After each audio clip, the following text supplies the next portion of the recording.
자, 이번 시간은 이제 행정체제처분 효과의 승계 얘기부터 가도록 하겠습니다. 자, 이 얘기하려면 이제 업무정지 처분하고요. 그 다음에 과태료 처분, 그 다음에 등록 취소 처분 등의 효과라고 하는 것을 알고 들어가야 되죠. 그래서 일단은 자, 업무정지 처분 관련해서 이제 외워야 될 단어부터 간단하게 정리를 하게 되면 그 여러분 자료에 승계된다라고 하는 것이 하나의 쟁점으로 구성이 되고 있습니다. 그래서 자, 일단은 업무정지 처분이라든가 과태료 처분이라고 하는 것은 이 처분 등이 이루어지게 되면 1년 동안 영향을 미치게 됩니다. 그래서 앞에서 이제 공부했던 것 중에서요, 절대적 등록 취소 사유라고 하는 것이 있었죠. 그래서 여러분 교재 가지고 한번 정리를 하게 되면 바로 131페이지 가서 보게 되면은 우리가 이제 절대적 등록 취소 사유라고 해서 사회, 거의, 결의, 그 다음에 성증, 정정정 이렇게 세팅이 되어 있었고요. 그 중에서 제일 중요하고 어려웠던 주제가 바로 정정정에 관한 주제, 그 중에서도 제일 마지막에 있는 정이 제일 중요한 이슈라고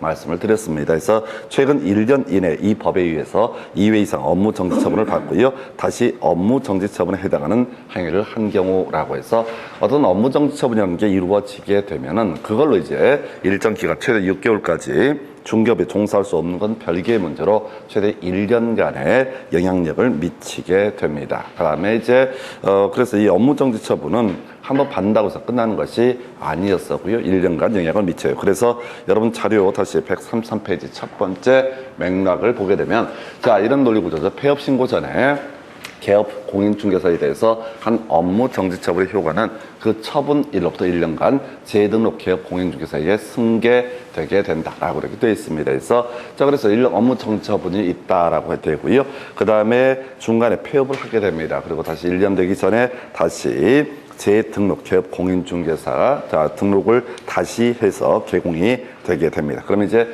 처분일을 기준으로 해서 1년 동안에는 그 효력이 미치게 된다. 그래서 중간에 이제 그런 거 있었잖아요. 1년 이내에 세 번째 업무정지 사유가 발생하게 되면은 이때는 반드시 개설 등록을 취소해야 된다. 이런 논리 구조예요. 그래서 이 지문을 보실 때는 절대 앞에서부터 의미 새기시면 안 되고요. 승계된다라고 하는 거, 승계된다라는 명제가 있게 되면 처분일로부터 1년간만 얻어다 승계가 되게 된다라는 의미. 그래서 문제 구성할 때 상당히 까다롭게 나옵니다. 9개월 차가 됐을 수도 있겠고요.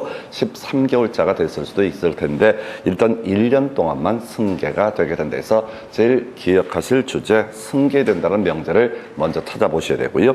과태료 처분도 똑같은 논리 구조로 되어 있었죠. 그래서 이건 어디에 있었냐면 저런 거 있었다. 교재 132페이지 같이 보면 업무정지 사유 중에서 6개월짜리 한번 가볼까요? 그래서 3개월짜리는 3인전 확확 거거통 이렇게 돼 있었고 6개월짜리는 6등 과공 이런 식으로 돼 있었죠. 그래서 그 중에서 다시 과태료 처분해서 6월 기준으로 해서 두 번째 이슈를 보게 되면은 최근 1년 이내에 이 법에 의해서 2회 이상 업무정지나 과태료 처분을 받고 포인트 다시 과태료 처분에 해당하는 행위를 한 경우라고 해서 한번 과태료 처분도 그걸로 받고 약발이 끝나는 것이 아니라 돈 냈다고 끝내는 것이 아니라 소위 1년 동안은 약발을 미치게 됩니다. 그래서 과태료 처분을 받고요. 이 사람이 폐업을 했습니다. 그리고 다시 중개사무소 개설 등록을 하게 됩니다. 그럼 이제 처분일로부터 1년간은 어떻다 승계되게 된다라고 해서 업무정지나 과태료 처분은 한 번에 끝나는 것이 아니라 일정 기간 중개업에서 배제가 됐다거나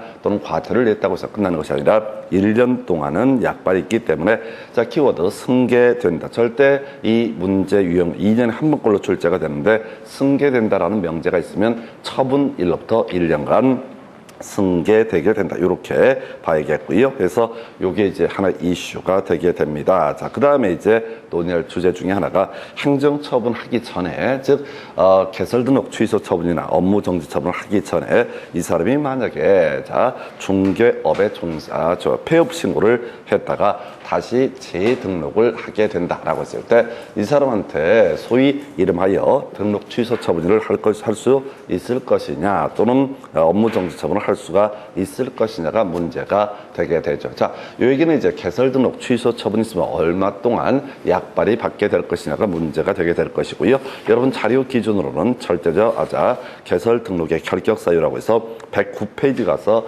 보시겠습니다. 그래서 109페이지 가서 보시게 되면은 결격 사유라고 해서 중개업 할 수 없는 사람에서 미성한파라고 하는 개념이 있게 될 것이고요. 그 다음에 집자업업이라는 것이 있었고요. 금벌자계라고 하는 것이 있게 됩니다. 그 중에서 이 금벌자계를 보게 되면은 109페이지 보고 있어요.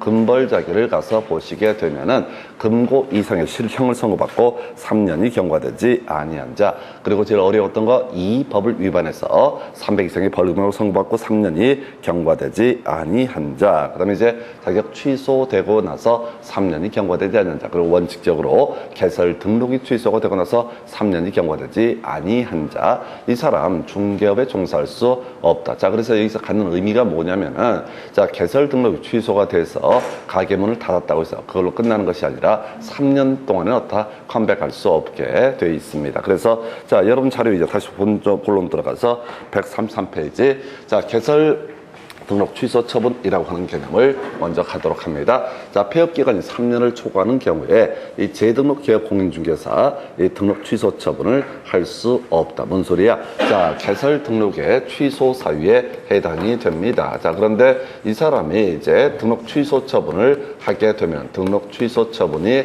등록 관청에 의해서 이루어지게 되면 이 약발이 얼마? 3년 동안 약발을 미치게 됩니다. 그런데 등록 취소 처분을 하기 전에 먼저 폐업을 했다라고 해서, 그러면 바로 그 다음날 중개사무소 개설 등록을 했다고 했을 때 이거 받아들일 수 있을 것인가? 받아들일 수 없다라고 하는 거에서 3년 이내에는 자, 지금 재등록 기업 공인중개사 다시 개설 등록을 했다고 했을 때 일단은 개설 등록 취소 처분을 할 수가 있게 될 것이고요. 만약 3년 초과했다 그러면 이제 등록 취소 처분을 받은 것과 똑같은 효력이 있기 때문에 폐업기간 3년 초과했을 때 재등록 기업 공인중개사에게는 취소 처분이라고 하는 것을 할 수가 없다라고 되어 있습니다. 그래서 3년 이내였을 때는 다시 개설 등록 취소 처분을 할 수가 있다 라는 의미가 되게 될 테고요. 그리고 또 하나 이슈가 되는 것이, 자, 업무 정지 처분이라고 하는 거. 자, 우리 업무 정지 사유가 발생했습니다. 만약에 업무 정지 처분이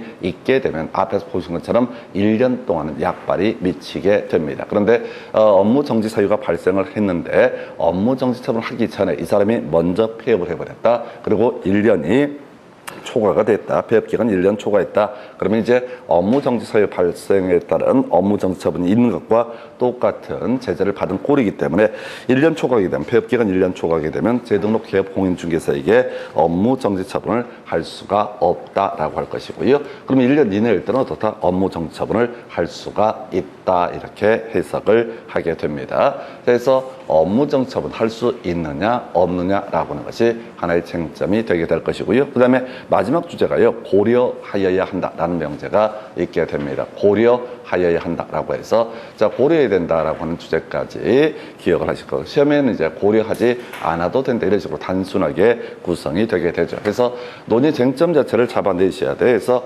업무정지 처분이라고 하는 거 있게 되면 어떻다? 1년간은 승계되게 된다. 그 다음에 이제 과태료 처분도 어떻다? 1년간은 승계되게 된다라고 하는 거 해서 승계된다라는 표현이 있게 되면 1년이라는 기간이 이슈가 되게 됩니다. 승계된다면 어떻다? 1년간은 어떻다? 승계가 되게 된다. 이렇게 봐야 되겠고요.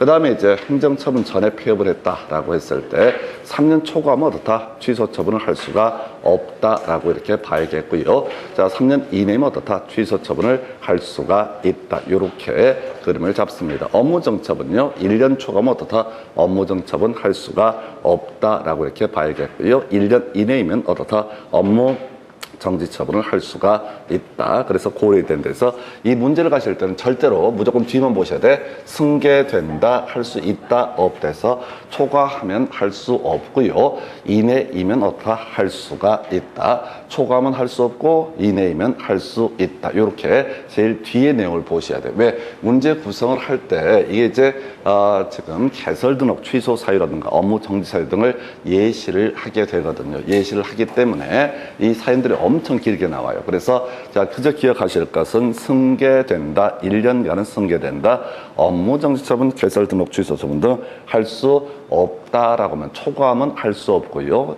이내이면 할 수 있다. 그리고 마지막 주제가 바로 고려해야 된다라고 하는 거. 이렇게 이게 행정 최저자본 효과의 승계라는 주제에서 이 중개사법 중에서 이제 요 정도까지가 주요 이슈가 됩니다. 잠시 금 있다가요. 자, 부동산 거래 신고 확인합니다.